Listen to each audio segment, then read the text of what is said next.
Hi guys, welcome to another episode of Clangin and Bangin with Mikey, episode 98. And first off, congratulations to all the competitors who competed in the Sean Ray Hawaiian Classic last night at the Hawaii Convention Center.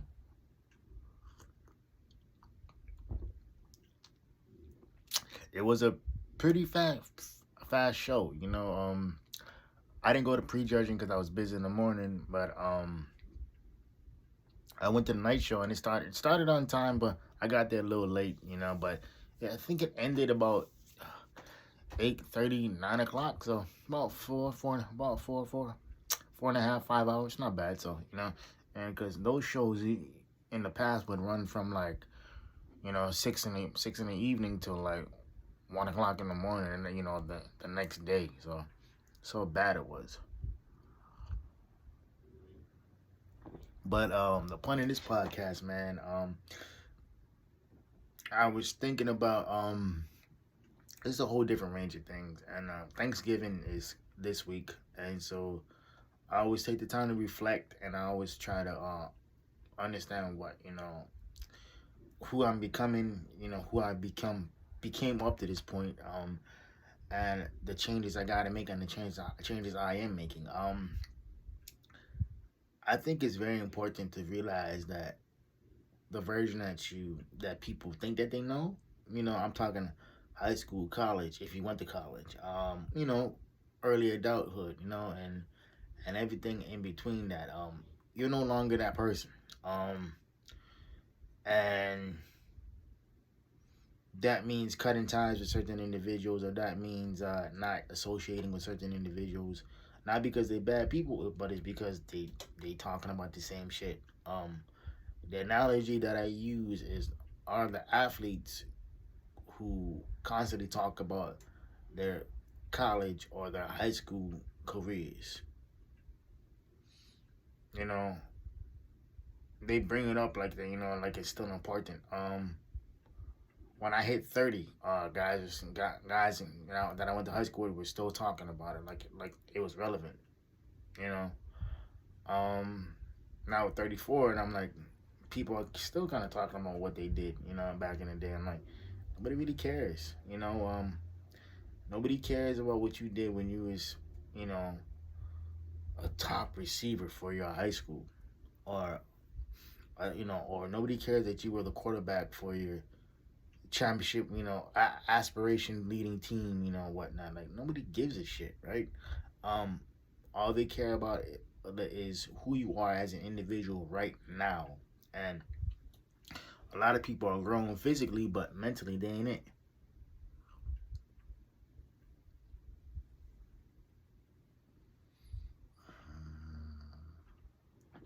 And I think at the end of the day, that's unfortunate. That people are like that. Um, that people are still like that. Me myself, I don't really. I mean, I'm friendly with everybody, but I associate with very few people. I try to stay out my way, with drama.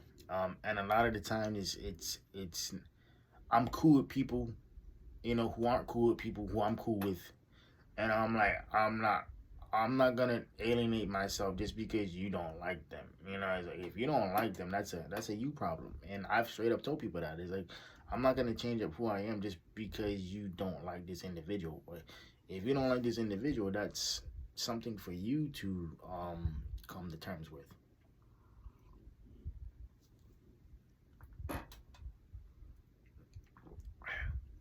And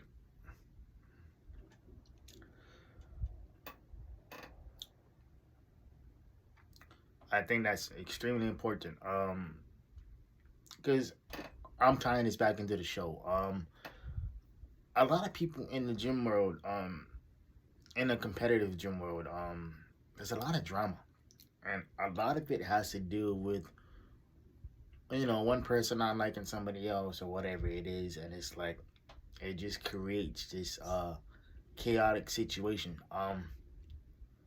where you're dealing with individuals who don't like each other, simply because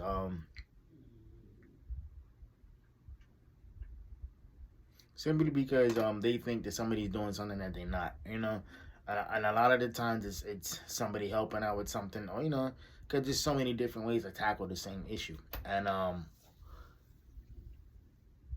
at the end of the day, if that's the case, that says more about you and your inability to compromise, and your inability to understand that you have to make changes. And a lot of people don't want to do that. You know, they just want to be like, oh yeah, you know, well, I'm not the problem, they're the problem. Like, nah, everybody in every situation can't be the problem. Sometimes it's most likely you. You know, it's your attitude, it's your attitude in the situation, um and we're all guilty of that. You know, and I'm not gonna sit here and say that we're not guilty of it because we are. It's imperative to realize too that if people are bringing something to you, that means you most likely got to make a change. And I know change is difficult, but it's needed.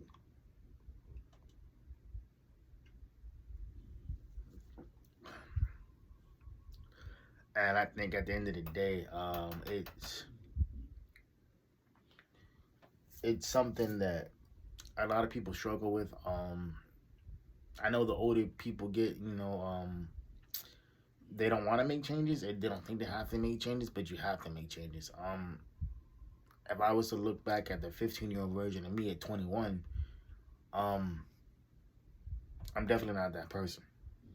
If I was to look back at at the 21-year-old version of me at 28, definitely not the 21-year-old version. And if I was to look back at the 28-year-old version of me at 34, I'm definitely not that version. Um, the individual I am, I can be very understanding. Um, but my thing is like I won't sit there and let you complain about the same situation over and over and over again. I don't care. I don't care if it's a relationship, a job, or whatever it is. One of my partners, he said something to me last night that was very poignant. He said, you can't make changes from the outside. You have to make changes from the inside. If you don't like something, change it. You know, it may be a gradual change, but it's change. Um, and that's how I am too. It's like I can't make changes, to the system from the outside of the system. What I can make changes from the inside. And how you make changes is basically how you talk to people, how you can break things down to people, and you just try to make them understand that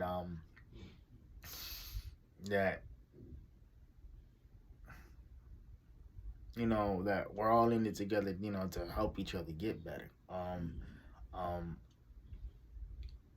and everybody doesn't have that the wherewithal to deal with all that. They don't have the wherewithal or the I don't want to say the capacity to think that deeply because I think people do. I just think people get caught up in everything else around them.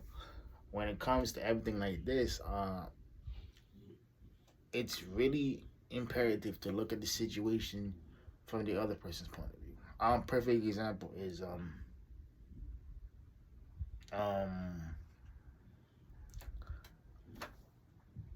that movie Emmett Till.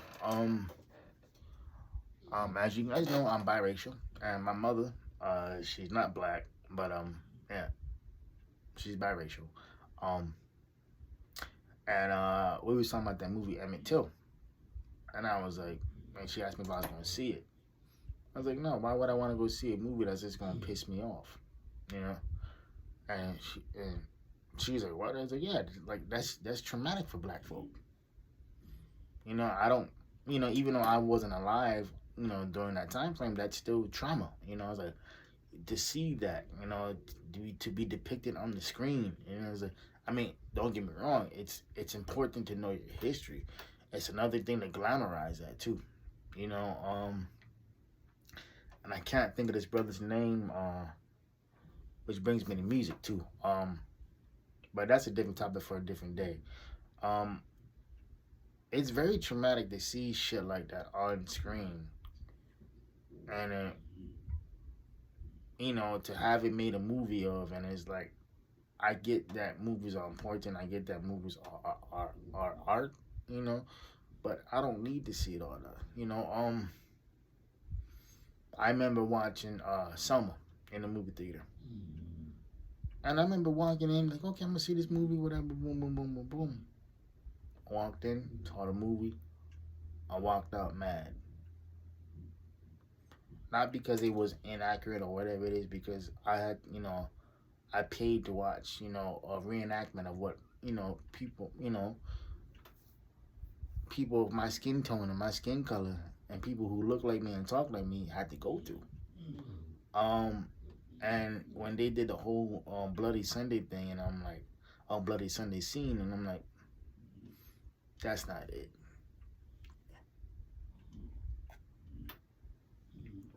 And I think at the end of the day, it's sad that people just don't realize that, that they don't understand that it's traumatic. And my mother said something that really stuck out to me, and she's like, well, as educated as I am, because she is extremely educated. If I wasn't married to a black man, I probably wouldn't know as much as about African American history as I do.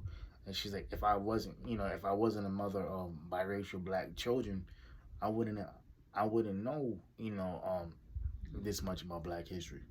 And I looked at her, not in shock, but it's like, she gets it, you know, because even though she may not be um hip to the struggle or hip to what's going on around you, she understands that there's so much out there that she doesn't know simply because she wasn't exposed to it.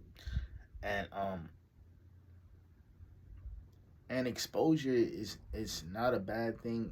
It is what it is. And so, with that being said, I think it's extremely important to not only have allies, but to understand that people have always gonna have a difference of opinion.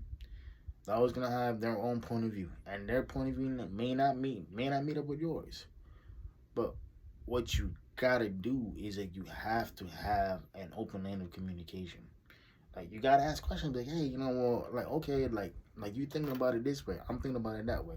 What can we do to come to a common understanding? And a lot of the times when you ask people that question, they don't know how to give you a straight up answer, because they don't. And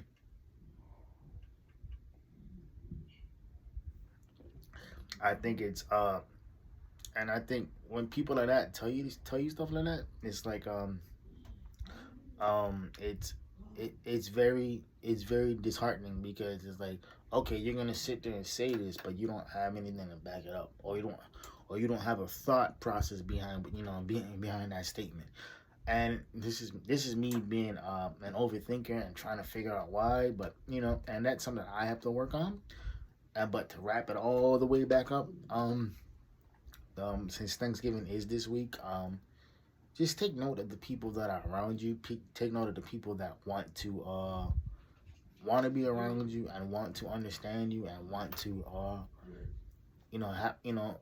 want to see the best version of you. So yeah, there's that. Anyway, hope y'all keeping it the 4Ps. Private player, positive and pushing. I see y'all next week Sunday. Love y'all. Ghost.